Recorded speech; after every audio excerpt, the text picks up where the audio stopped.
Hey, thanks so much for contacting me and having me photograph your proposal. This is such a monumental, huge moment in your life, and I'm stoked that you want it photographed. So my name's Daniel. I'm a wedding photographer based here in Monterey, and when I say Monterey, that's like Big Sur, Carmel area. People just use that as a catch-all. So I'm about 20 minutes from wherever you decide you want to propose. I've been photographing weddings here since 2018, along with portraits, engagements, and some commercial stuff.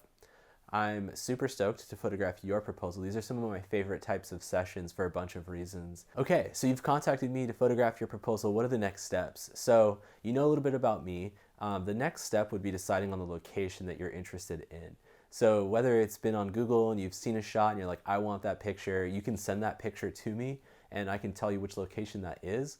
Or you can choose from the Google folder that I'm going to send you. There's a few locations in there with some video directions and some Google screenshots of maps and everything you need with some readmes in there as well of the location that you could possibly choose from. These locations have been time tested, so there's usually less people there. The lighting's always great, and every single time I've done it, they're awesome. And so let me know if you need more information about those locations or if you're interested in other locations, and we can do some research and get you set up with the right spot. So that's step one, find the location. So step two is figuring out which time that you want to take your pictures at. Depending on how you order the day, you might have a dinner already prepared, or you might have a dinner that you want to set up. Depending on that time, that dictates the photos. If photos come first, then we can decide based on that. So essentially, the best time to take pictures for me, my favorite types of photos are any time besides 10 a.m. through 2 p.m. So as long as you stick outside of that middle part of the day, you're gonna be golden. The reason mostly is because the shadows.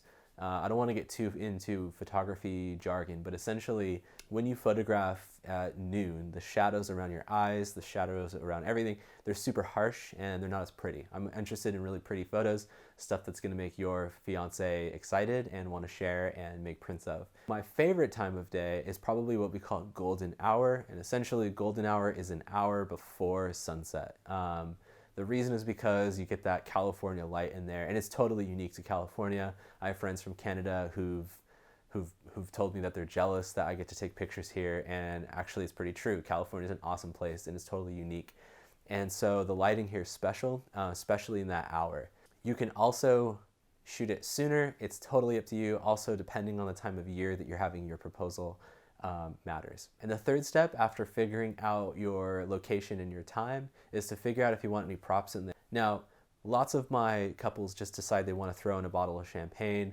I can bring it and I can just take it to you guys, so that way she has no clue what's going on.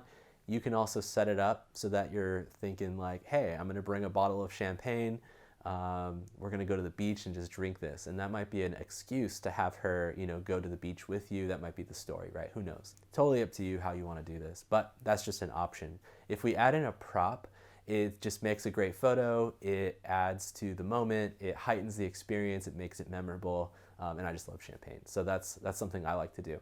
You can also take it a step above, and we can get a picnic set up for you. So I work with a company here in Monterey that sets up these luxury picnics, and they can set them up anywhere in Monterey, Big Sur, Carmel. And essentially, you can let your imagination run with that. Couples in the past have had it set up, and then he brings, his fiance to the beach, and there's this picnic. She's like, what is going on? And it has her name on it. Who knows, right? A million different ideas you could do with that. But that's just an option for you, depending on what you want to do. Main thing to take away is we can make anything happen for you, and we can make it super memorable and awesome. So it's totally up to you what you want to do. So let me walk you through real quickly how these sessions typically go. So typically, I'll arrive about 10 minutes before you two arrive. And you'll have texted me when you're about 10 minutes away, so that way I know I'm ready to look out for you. Feel no need to text me throughout the day. We'll touch base before this day just to make sure we're all on the same track, weather's good and all that stuff. And then the day of, that way you're not just like texting me on your phone a bunch of times. And so you'll text me about 10 minutes before you leave, and I'll be there and I'll let you know, hey, I'm here. And I'll tell you what I'm wearing. So typically I'll be in like a black jacket, and then you know to look out for me. The best way to do this is to be about 100 yards away from me, but directly in front of me.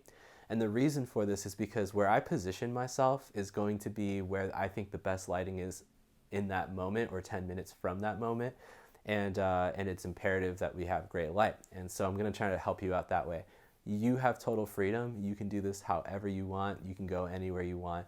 But typically, if a client takes his girlfriend for a walk down the beach and I don't know about it, and I'm just walking behind you guys, it's a little creepy. And also there's this guy with a camera who's just following us, and every time you bend down to tie your shoe, I'm going to think you're proposing. And so it's good to come into this type of session with a plan if you want this photographed. And so plan on doing that. So typically, I'll see you guys walk up, and you'll do the deed right there on the beach. You'll get on your knee or however you want to do that. And if you do get on your knee, it's good to know that there's no rush with this. So once you're on your knee, hey, soak in that moment. Try to remember it, be in it, and just ignore the fact that I'm there, and take your time. You don't have to take a whole year, but just take some time. If you do that, I'll be able to kind of move around you guys and get different angles and shots and get her reactions in a variety of ways. You don't want to make it too fast. Totally up to you though, how you want to do this. So after you propose, I'll come up and introduce myself real quickly, and then I'll kind of back off a little bit. Give you guys a few minutes to just talk, be in the moment, and I'll be photographing from afar. I might switch a lens or something like that. But really, I just want you guys to have this moment. The goal here for me is for me to not be remembered at all, but just the photographs here for you guys. And then depending on when she's ready or you guys are ready, I'll come up and ask you guys, hey, how you guys feeling? Are you up for some portrait photos or some engagement type photos? And if that's what you guys are up for and you've already planned for that, then we can do that and make that happen.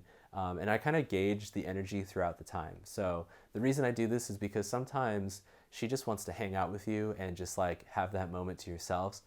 And that's the greatest thing in the world. So do that. But you'll still have some great photos. And so if she's up for pictures and she's loving it and she just wants more pictures, we'll just take the rest of our time and make it awesome. And then I'll say bye to you guys. Sometimes I'll just leave you there on the beach with that champagne and you guys can just enjoy the sunset, hang out, and enjoy your time together. And then I get started on your photos. And so depending on the session that you chose, I'll have your photos to you within 24 hours. And so I'll start busting them out on my computer, choosing the best ones, and I'll send those to you. That way you can send out announcements the day of or the next day. So you're going to get these photos in an online album, and this online album is totally downloadable. They're all your pictures. The X amount of photos we take are yours. So you can download those to your computer, and what I would suggest is backing them up to as many hard drives as you want, because they're digital files. What's better than hard drive is actually making prints, so you can print directly through my album, or you can take them to Costco or wherever and get them printed. I would suggest getting them printed through my album because the screens are calibrated to match what I put out, and so your pictures are going to look great, and the ink is guaranteed to last for 300 years. And so you're really just setting up a lifelong memory by getting them printed professionally. I would just suggest getting to a professional lab and not Costco. Totally up to you. But these pictures look great on walls. A lot of my clients have sent me photographs afterwards of their pictures in their homes, and I think that's the coolest thing in the world. From that album also, you can share with friends and family, and you can also make your save the date prints, your engagement photo prints, your announcement prints, all that stuff through there, so it's super easy for you guys to use. Okay, so before I let you go, let me give you a few tips for your proposal. So the first tip is when you go to propose, this is just a rule of thumb. Anywhere you go, whichever location you decide, it's always good to have your girlfriend's back to the sun. So wherever you're at, the sun should be to her back, or at least to her side. You never want the sun directly on her face because I want to get her reaction as a priority. Rule number 2, if you're coming to Big Sur, just know that there's going to be poison oak in certain places, and so dress accordingly, but also be on the lookout for that. And tip number 3 would be to have your keys, your cell phone, sunglasses, purses, all that stuff off to the side. So whether that's leaving it in a car or whether that's putting it down somewhere that you feel comfortable with and then taking her to go and propose, that's just a good rule of thumb to make the picture look better. You don't want a cell phone poking out of your pocket. You don't want keys and sunglasses and all that stuff to be flying around all over the place. Good thing to remember is you're in charge. It's going to be awesome no matter what you decide to do, and I'll be there to photograph the whole thing. So I'm super stoked. If you have any questions, let me know. You can even schedule a call with me to chat about this, and we'll touch base for sure over the phone. Talking about this over the phone is way easier than emails and texts. You don't want someone to read them. And also there's a bunch of moving parts with this stuff. And so do that. So set up a time to chat with me, or just give me a call anytime you feel like it, or a text.